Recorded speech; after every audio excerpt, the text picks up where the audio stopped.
উপবিষ্ট এই কলেজের অধ্যক্ষ মহোদয়া doctor Saradamani Das, IPSC coordinator mister L Mark, উপস্থিত আমার বিভিন্ন বিভাগের সহকর্মীবৃন্দ, প্রিয় ছাত্রীরা, এতক্ষণ আমি বসে বসে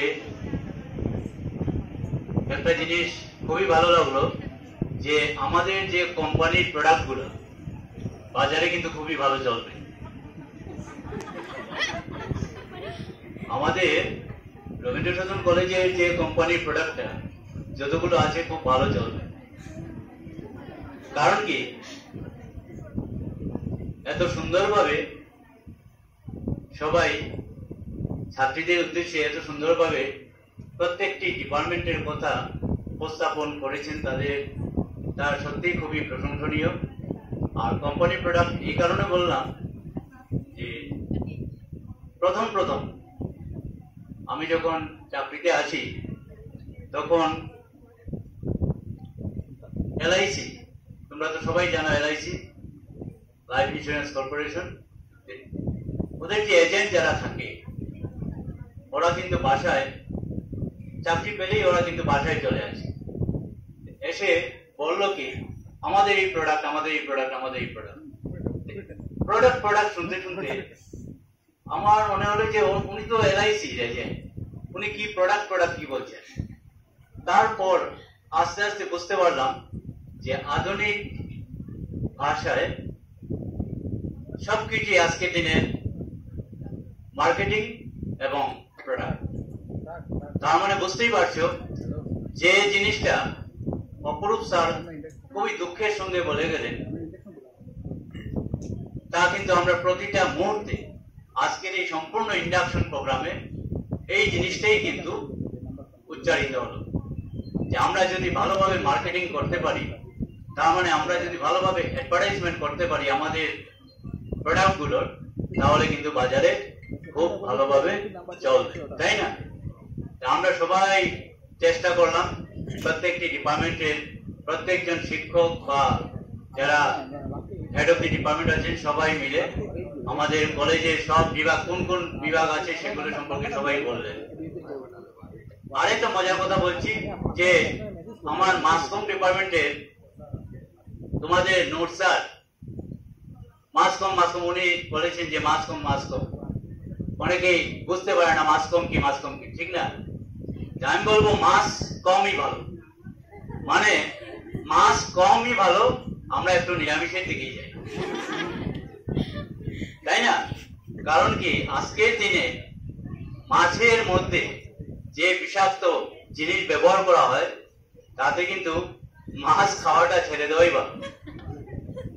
তাহলে ওই মাছ ছেড়ে দিয়ে আমরা আসল মাছটাকে গ্রহণ করার চেষ্টা করি। Mass communication, MASS, mass communication. এগুলো সুন্দর সুন্দর কথাগুলি শুনে আমার খুবই ভালো লাগলো। আর তোমাদের প্রত্যেকটা দিনই আমরা কিছু না কিছু নতুনত্ব পাচ্ছি প্রত্যেকটা ব্যাপারে। যেমন আজকে অনেকেই অনেকটা সময় ধরে বসে আছো, কেউ ঘুমের একটা ক্লান্তি একটা ভাব এসছে প্রত্যেকের মনে, কিন্তু তোমরা মনে রাখবে এই ক্লান্তিটুকু তোমাদের শরীর থেকে বা মন থেকে দূর করতে লাগবে, কারণ আগামী দিনে অনেক রাস্তা তোমাদেরকে চলতে লাগবে এবং তোমরা সবাই সেই রাস্তা চলার জন্য একটা টিকিট অলরেডি কেটে নিয়েছো বা তোমাদের হাতে ধরানো হয়ে গেছে। এক নম্বর হচ্ছে তোমরা সবাই বেশিরভাগই ফ্রি এডমিশন, তার মানে আমি গতদিনও বলেছি আমরা সবাই তোমাদের দায়িত্ব নিয়েছি, পড়ানোর দায়িত্ব। 2 নম্বর, ওই দিন 8 তারিখে মুখ্যমন্ত্রী তোমাদের যে নিযুত ময়না স্কিম লঞ্চ করলেন, সেটা দিয়ে আরো পরিষ্কার বুঝিয়ে দিলেন যে তোমাদের গার্জিয়ানের তোমাদের পড়াশোনার ব্যাপারে কোনো চিন্তা করার প্রয়োজন নেই, শুধু তোমরা নিজেরা ইচ্ছা থাকতে লাগবে নিজেদের মধ্যে পড়াশোনা করা, তাই না? এই ইচ্ছাটুকু তোমাদের মধ্যে যদি থাকে আর শুধু ইচ্ছা থাকলে হবে না, সুযোগটা তো পেতে লাগবে। তোমরা যদি প্রথমে কলেজে ফ্রি এডমিশন নাও, যে আমি তো ফ্রি এডমিশন নিয়েছি, আমার 1 টাকাও যায়নি, কিন্তু কলেজে এডমিশন নেওয়ার আগে আমি জানি এখানে 99%, যদি 99 এর বাইরে একজন থাকো দাঁড়িয়ে বলবে যে আমি না, 99% স্টুডেন্টস কলেজে এডমিশন নেওয়ার আগে প্রাইভেট টিউটরের কাছে এডমিশন নিয়েছে। এই কথা কিন্তু অনেকেই এখানে অনেক স্যার ম্যাডামে বলেছেন যে তোমরা ওই রাস্তার দিকে পা বাড়াবে না। ওই রাস্তার দিকে যদি পা তোমরা বাড়িয়ে দাও, তাহলে তোমাদের আগের যে বছরের যে ছাত্রীগুলো আছে তাদেরকে বলবে তোমরা তো প্রথম থেকেই প্রাইভেট টিউটরে বাড়িতে দৌড়েছো ফ্রি এডমিশন নিয়ে, কিন্তু তোমরা কলেজে আজকে 400 স্টুডেন্টের মধ্যে মাত্র 19 জন পাস করেছে। 400 স্টুডেন্টের মধ্যে পাস করলো কতজন? 19 জন। এই দুরবস্থা কেন? যদি প্রাইভেট টিউটরই তোমাদেরকে ভালো মানুষ বানিয়ে দিতে পারতো, তাহলে 400 জনের মধ্যে 400 জনই পাস করত, কিন্তু মাত্র 19 জন পাস করেছে। এত বাজে রেজাল্ট হওয়াতে গতদিন ইউনিভার্সিটি রেজাল্টও খারাপ হয়ে গেছে। ইউনিভার্সিটি মিটিং ডেকেছে যে এই অবস্থা আমাদের, তার মানে স্টুডেন্টসদের, তার মানে তোমাদের এই অবস্থা, তোমাদের পারফরমেন্স এত বাজে। কারণটা হচ্ছে ওইটাই যে একটু আগে একজন স্যার, ওই যে দীপঙ্কর স্যার বললেন যে শুধু নোটস পেয়ে গেছি। নোটস যদি পেয়ে যাও, তাহলে আমার তো বই, তো প্রচুর বই আছে, বইয়ে তো সবকিছুই আছে, নোটসের আকারে তো সবকিছুই আছে, তাহলে তো বলা উচিত তোমাদের আমরা তো বই পেয়ে গেছি। বই পেয়ে গেছি না বলে তোমরা বলছো আমি ওই সাবজেক্টের নোট পেয়ে গেছি। এই চিন্তাধারা মাথার থেকে ছড়াতে লাগবে যে আমি প্রাইভেট টিউটরের কাছে এই মুহূর্তে যাব না। যদি সিলেবাস কোনো কারণে, কোনো দুর্যোগবশত কলেজ বন্ধ হয়ে যায় বা কোনো একটা কারণে কলেজে ক্লাস হচ্ছে না, আমার তো সিলেবাসের এতটুকু পোরশন বাকি রয়ে গেছে, আমি এখন কি করব? তখন একজন প্রাইভেট টিউটরের কাছে অ্যাপ্রোচ করবে। ওই প্রাইভেট টিউটর তোমার কলেজের শিক্ষকদের থেকে ভালো হবে না মোটেই, ওইটা কিন্তু মাথায় রাখতে লাগবে। যদি যেতেই হয়, তাহলে আমাদের মধ্যে যারা বসে আছে তোমাদের স্যার ম্যাডাম, তাদের কাছেই যাবে, তাদের কাছ থেকে গিয়ে উপযুক্ত শিক্ষাটা নেওয়ার চেষ্টা করবে। যে আনসারটা, যে কোয়েশ্চনের যে আনসার, ওই আনসারটা নেওয়ার চেষ্টা করবে। আজকের দিনে মোবাইল প্রত্যেকের ব্যাগের ভিতরে আছে, তাই না? মোবাইল প্রত্যেকের আছে। মোবাইলের মধ্যে একটা নতুন অ্যাপ এসছে, দেখো তোমরা হোয়াটসঅ্যাপে গেলেই দেখতে পাবে, এআই। হ্যাঁ, এই যে এআই, আর্টিফিশিয়াল ইন্টেলিজেন্স, এটা ওখানে গিয়ে একটা কিছু যদি দেখো আজকে যে হোয়াট ইজ ইন্ডাকশন প্রোগ্রাম, সঙ্গে সঙ্গে দেখবে এত সুন্দর একদম আনসারের মতো। যদি হোয়াট ইজ ইন্ডাকশন প্রোগ্রাম হয় তোমার কোয়েশ্চন, তার আনসার বেরিয়ে আসবে। তাহলে তোমার প্রাইভেট টিউটর কি আলাদাভাবে কোনো কিছু দেবে? প্রাইভেট টিউটর যে জিনিসটা তোমাদেরকে দেবে, তোমরা সেটা কপি যখন করবে, তার বিকৃতি রূপ ধরে খাতায় যখন তোমরা লেখো, শুনো উনি বলেন একটা, তোমরা শুনো একটা, লেখো আরেকটা, মোটেই শুদ্ধ হয় না। এতই যদি প্রাইভেট টিউটরের প্রয়োজন, তাহলে তোমরা আজকের দিনে মোবাইলের মধ্যেই একজন বড় প্রাইভেট টিউটর বসে আছেন, এআই নাম দিয়ে, তো ওনার কাছে যাবে, সঙ্গে সঙ্গে উত্তর বেরিয়ে আসবে। গুগলেও যেতে লাগবে, গুগল থেকে এখন আরো অ্যাডভান্স এসে গেছে রাস্তায়, তুমি সহজে উত্তর পেয়ে যাবে। এইভাবে নিজেকে যতটুকু পারো সময়ের সঙ্গে তাল মিলিয়ে চলার চেষ্টা করতে লাগবে, ঠিক আছে? আর কলেজে ফার্স্ট তোমরা এডমিশন নিয়েছো ডিগ্রিতে, হায়ার সেকেন্ডারি কিছু সংখ্যক আমাদের কলেজে ছাত্রীরা আছে, তারাও এডমিশন নিয়েছে ডিগ্রিতে। কলেজে প্রথম কথা মনে রাখবে, এখানে সবাই অনেকেই বলেছে যে তোমরা সবাই রবীন্দ্র সদন গার্লস কলেজের স্টুডেন্টস, তাই না? এখন যদি এই ইউনিফর্মটা পরা থাকো, সবাই জানবে যে রবীন্দ্র সদন গার্লস কলেজের স্টুডেন্টস। কিন্তু তুমি দাঁড়াও না, তোমার পিছনে তুমি দাঁড়াও, আর তোমার সঙ্গে 2 জন দাঁড়াও, 3 জন দাঁড়াও, বলো তো দেখি এই 4 জনের মধ্যে কে রবীন্দ্র সদন স্টুডেন্টস এর, রবীন্দ্র সদন কলেজের স্টুডেন্ট? কয়জন? 4 জনের মধ্যে? না, এই 4 জনের মধ্যে কয়জন রবীন্দ্র সদন গার্লস কলেজের স্টুডেন্ট? হ্যাঁ, কয়জন?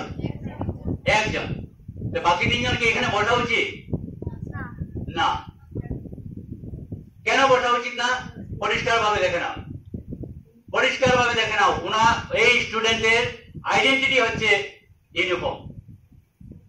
ইউনিফর্ম, এই ইউনিফর্ম পরা যদি না থাকে তাহলে কেউ পরিচয় পাবে না রবীন্দ্রসদন গার্লস কলেজে। যেই মুহূর্তে মাথাতে আরেকটা, শরীরে আরেকটা থাকবে, ধরে নেবে যে না এটা রবীন্দ্রসদন না, এটা অন্য কলেজের ইউনিফর্ম। অন্য কলেজে ইউনিফর্ম পরে এই কলেজে তো আসা উচিত না। এই কলেজে যখনই আসবে সবাই মনে রাখবে আজকের দিনে তোমাদেরকে ছাড় দেওয়া হলো কারণ তোমরা অনেকেই অনেক কিছু জানো না, কিন্তু আগামী দিন থেকে এই কলেজের গেইটে পাড়া দেবে সাজগোজ, এত সুন্দর সেজে নয়, পাঠার থেকে বলবে আমি ইউনিফর্ম পরে যাচ্ছি কলেজে, আমি আমার ইউনিফর্ম এটা, আমি পড়তে যাচ্ছি, আমি কোনো নেমন্তন্ন বাড়িতে যাচ্ছি না। এই কথাটা মনে রাখবে, তখনই পড়ার প্রতি আগ্রহ আসবে। বসো, তোমরা চারজন বসো। এই হলে অনেকেই কিন্তু এক একটা অন্য কালারের ড্রেস পরে এসছো, এই জিনিসটা কিন্তু আর কলেজে পরে আসবে না। সবাই ইউনিফর্ম, এই যে কালারের যে আমাদের যে ইউনিফর্ম যেটা আছে সেটা পরে আসবে, ঠিক আছে? কলেজের গেটের ভিতরে ঢোকার পর মোবাইল ফোন প্রত্যেকের প্রয়োজন আমরা জানি, কিন্তু মোবাইল ফোনটা সুইচ অফ করে রাখবে। যখন স্যার ম্যাডাম বলবেন মোবাইল ফোনটা তোমাদের বের করো, তোমাদের একটা কিছু দেবো এখানে, তখন তোমরা ডিপার্টমেন্টে যখন স্যার ম্যাডাম বলবেন তখন তোমরা বের করবে। আর আরেকটা প্রয়োজনে তোমাদের মোবাইল ফোন ব্যবহার হয়, সেটা হচ্ছে আজকালকার দিন আমরা দেখি যে খুবই বাজে সময় চলছে, ঠিক না? বাসার থেকে যখন বেরো তোমরা প্রত্যেককে বলে দেওয়া হয় যে কলেজে যদি খুব গার্জিয়ান খুব সচেতন হন, বলে দেওয়া হয় যে কলেজে পৌঁছার পরেই একটা ফোন করবে। কলেজে গেটে পৌঁছার সঙ্গে সঙ্গে একটা ফোন করে বলবে যে আমি পৌঁছে গেছি, আর আমি এখন আর ফোন করবো না, আবার বেরোনোর সময় ফোন করবো। বুঝতে পারছো? কলেজে গেটে পৌঁছার সঙ্গে সঙ্গে তুমি একটা ফোন করে জানিয়ে দেবে যে আমি কলেজে গেটে এসে গেছি, আমার আর এখন চিন্তা নেই। আবার কলেজে শেষ হওয়ার পর গেটে বেরিয়ে আর একটা ফোন করবে যে আমি এখন কলেজ থেকে রওনা হচ্ছি। তাহলে গার্জিয়ান বুঝতে পারবে যে কত সময় বাসার থেকে যেতে লাগে, আবার বাসাতে পৌঁছতে কত সময় লাগে, রাস্তায় কোনো অঘটন যাতে না ঘটে, ঠিক আছে? আর অন্য কোনো গানে যাতে এগুলো গার্জিয়ানকে বলে যাবে সবসময়। আর কলেজের উল্টো দিকে একটা পার্ক আছে, যদি কোনো সময় কোনো স্টুডেন্টকে, আমাদের কলেজের স্টুডেন্টকে পার্কে দেখা যায়, সঙ্গে সঙ্গে কলেজ থেকে বের করে দেওয়া হবে, আর কোনো খাতির নেই। এটা মনে রাখবে, আমাদের কলেজের কোনো স্টুডেন্টকে যদি পার্কে আশেপাশে কোথাও দেখা যায় তাহলে কিন্তু কলেজ থেকে মনে রাখবে শেষ আমার কলেজ। এই কথাগুলো কিন্তু ভালোভাবে মনে রাখবে। এখন আমি একটু সাবজেক্টের দিকে, তোমরা এত সময় শুনেছো যে তোমাদের ফার্স্ট সেমিস্টারে 6টা সাবজেক্ট লাগে, তাই না? 6টা সাবজেক্ট, তার মধ্যে কয়টা সাবজেক্ট তোমরা নিয়েছো? 3টা, আরো 3টা তো বাকি আছে। এই 3টার মধ্যে একটা সাবজেক্ট হচ্ছে আইডিসি। এই আইডিসি যেটা, এই সাবজেক্টটা গত বছর পর্যন্ত ইউনিভার্সিটি থেকে একটা রিল্যাক্সেশন দেওয়া হয়েছিল, কারণ প্রথম বছর তো কাজেই যেমন আর্টস কলেজে অন্য কোনো স্ট্রিম নেই, কি করবে? আইডিসি কোথা থেকে? আইডিসি যে ফুল ফর্ম সেটা কিন্তু ইন্টারডিসিপ্লিনারি কোর্স। তার মানে তুমি যে সাবজেক্টটা, তুমি যে স্ট্রিমে আছো সেই স্ট্রিমে না, অন্য একটা স্ট্রিমের একটা সাবজেক্ট নিয়ে পড়বে। এটাই হচ্ছে এনইপি। এনইপি মূল উদ্দেশ্য যে একটা ছাত্র যখন শুরু করবে পড়াশোনা, তার জন্য যে রাস্তা থেকে যাচ্ছে শুধু সেই রাস্তা না, ডান দিকে যদি কিছু পায় তাও নিতে পারবে, বাম দিকে যদি কিছু পায় তাও যেন সে সংগ্রহ করে নিতে পারে। তুমি সোজা রাস্তায় অ্যাডমিশন নিয়েছো 3টা সাবজেক্ট নিয়ে, এখন তুমি ডান দিক থেকে কিছু চাইলে নিতে পারবে, বাম দিক থেকে চাইলেও কিছু নিতে পারবে। তার জন্যই একটা সাবজেক্ট নেওয়া হয়েছে আইডিসি। এখন আইডিসি কোথা থেকে নেবে? যে রাস্তায় তুমি চলছো সেই রাস্তা থেকে নয়, ডান দিক বা বাম দিক। তার সুবিধাটুকু আমাদের কলেজে আছে। আমাদের কলেজে তোমাদের কমার্স স্ট্রিম আছে, যদিও কমার্স স্ট্রিমটা এখনো প্রভিন্সিয়ালাইজড হয় নাই, এটা সেলফ ফাইন্যান্সিং মোডে আছে। তার মানে যদি পড়তে চাও তাহলে পয়সা দিয়ে পড়তে লাগবে, উপায় নেই, এখানে টাকা দিয়ে ভর্তি হতে লাগবে। কিন্তু ওই যে স্যার বললেন যে এটা কোনটা জানি, মার্কেটিং ফর বিগিনার্স। এই মার্কেটিং ফর বিগিনার্স যদি তোমরা নাও তাহলে কিন্তু মনে রাখবে খুব স্কোরিং পেপার, পরিশ্রম কম কিন্তু বেশি মার্কস পাবে। পড়াশোনা খুব বেশি সময় দিতে হবে না, কিন্তু তোমাদের মার্কস কিন্তু অনেক বেশি আসবে। আরেকটা হচ্ছে ম্যাথমেটিক্স। ম্যাথমেটিক্স যদি কেউ নাও, আমি আজকে আলোচনা করবো ইউনিভার্সিটির সঙ্গে, ম্যাথমেটিক্স যদি কেউ নাও তাহলে ম্যাথমেটিক্সের দায়িত্ব উনি নিয়েছেন যে তোমাদেরকে যথাসাধ্য চেষ্টা করে 50% কমপক্ষে তোমরা যাতে পাও সেই ব্যবস্থা করে দেবেন। তাহলে এই দুটো সাবজেক্ট তো আছেই, তাছাড়া দেখবো যে মাস কম এবং এডুকেশন এই দুটো নেওয়া যায় কি। যদি এই দুটো নেওয়া যায় তাহলে 4টা হয়ে যাবে, কমার্স, ম্যাথমেটিক্স, মাস কম এবং এডুকেশন। এই 4টা থেকে তোমাদের আইডিসি সিলেকশন করতে লাগবে, আইডিসি পেপার, বুঝতে পারছো?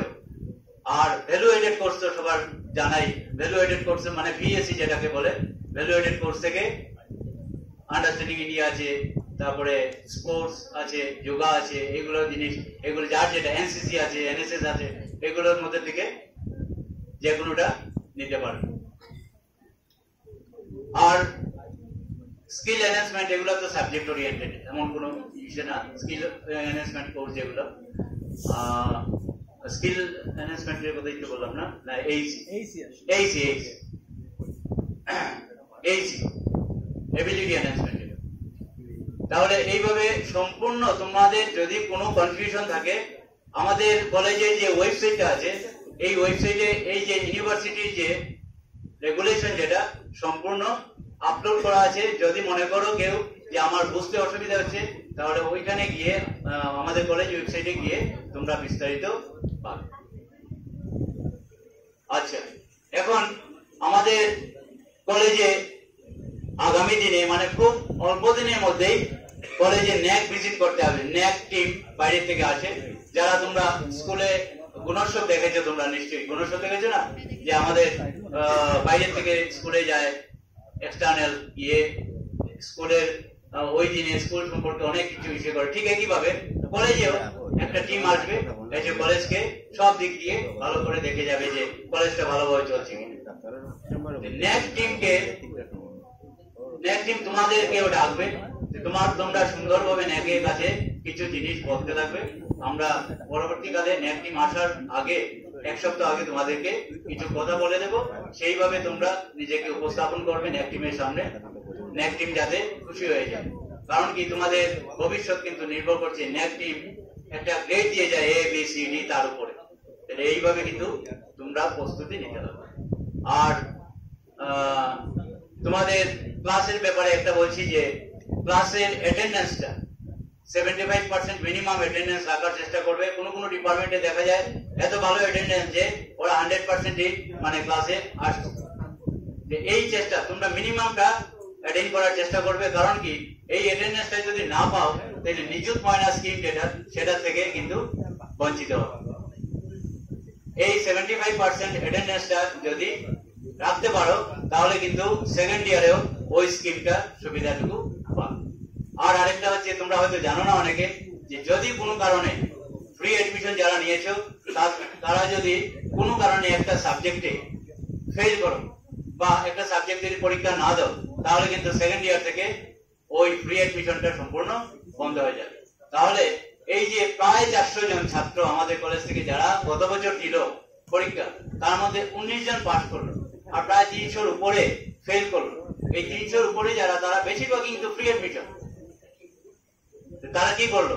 তারা পড়াশোনা করলো না, এখন সম্পূর্ণ টাকা দিয়ে কলেজে এডমিশন নিতে হবে যদি পড়ার ইচ্ছা থাকে। কিন্তু যে পড়লো সে কিন্তু পুরো ফ্রি এডমিশন একদম মাস্টার ডিগ্রি পর্যন্ত পড়তে পারে। সবার ভিতরে এই আগ্রহটুকু যেন থাকে যে আমি পড়বো, পড়ার জন্য আমি কলেজে এসেছি, ফাঁকি দেওয়ার জন্য নয়। আর কলেজে প্রতিটা মুহূর্তে তোমাদের দরজা খোলা, যে কোনো স্যার ম্যাডামের কাছে যাবে, তোমরা সেই সুবিধা করবে।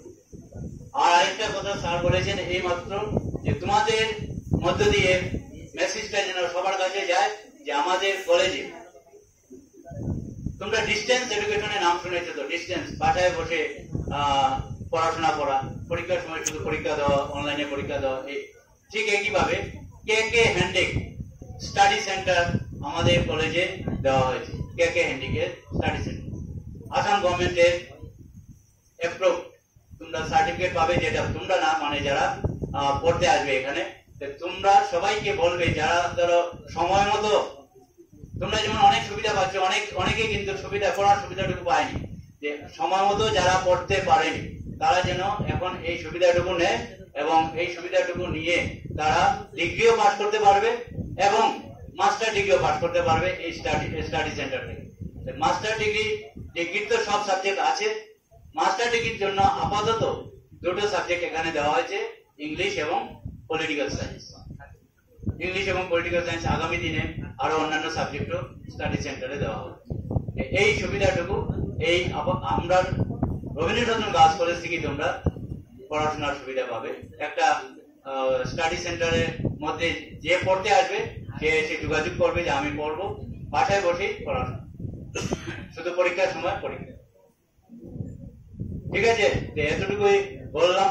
আর একটা ইনফরমেশন তোমাদের জন্য, আমার শিক্ষকদের জন্য সরকার থেকে নির্দেশ এসছে যে 12 তারিখ 9টার সময় নেশামুক্ত ভারত অভিযান কিছু প্রোগ্রাম দিয়ে দিয়েছে, যে 9টার সময় আমাদের সবাই উপস্থিত এখানে থাকতে হবে এবং কয়েকটি প্রোগ্রাম যেগুলো দিয়ে দিয়েছে সেই প্রোগ্রামগুলো একটা করে 3-4টা প্রোগ্রাম, ছোট ছোট প্রোগ্রাম, এগুলো করতে থাকবে। সবাই 9টার ভিতরে কলেজে চলে আসবে। 12 তারিখ মানে সোমবারে অডিটোরিয়াম, এখানে ফটোগ্রাফ কিছু তোলা হবে, এই ফটোগ্রাফ গুলো আবার আপলোড করতে হবে, পাঠাতে হবে। এতটুকুই বললাম। ভালোভাবে সুন্দরভাবে সবাই পড়াশোনা করো, নিজেকে সমাজে প্রতিষ্ঠিত করার চেষ্টা করো এবং প্রত্যেক ডিপার্টমেন্ট যে এত স্বতঃস্ফূর্ত ভাবে এসে তাদের ডিপার্টমেন্টের কথা এবং আগামী দিনে ডিপার্টমেন্টের স্টুডেন্টসরা কিভাবে সমাজে প্রতিষ্ঠিত হয় সবগুলো এত সুন্দরভাবে উপস্থাপন করার জন্য প্রত্যেক প্রত্যেক সহকর্মীকে আমার অনেক অনেক ধন্যবাদ। তোমাদের প্রতি থাকলো আমার অনেক অনেক শুভেচ্ছা। ধন্যবাদ।